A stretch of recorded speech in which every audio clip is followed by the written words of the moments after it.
كنت مارق بالصدفة بطريق، قال لي بحظك، قلت له بعرف حظي كيف خيي، خلص اتركني ما بدي اجرب. قطع مقطع، اعطيته اللي فيه نصيب، عملت حالي وفلت. لا تفقد الثقة في حظك، فقد يبتسم لك ولو متأخراً. فالحظ ابتسم للسيد معروف الأنصاري رغم قناعته بأن حظه سيء، وتحت إلحاح بائع اللوتو استجاب واشترى فصار مليارديراً.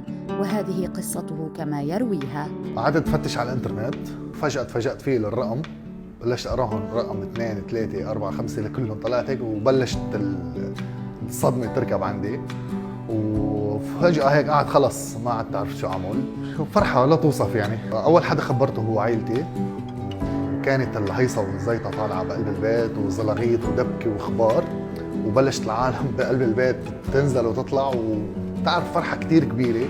وانا اصلا خلص قعدت هيك سكتت مبسوط، بلشت عندي احلام غريبة عجيبة، وانه بهيدا العمر انا وصلت له مثلا اوه اربح هيدا المبلغ، مش مصدق. فحتى بوضعي الحياتي وهيك اخبار انه ما كنت اقدر اجمع هذا المبلغ، فاجت هيك الحظ كبير.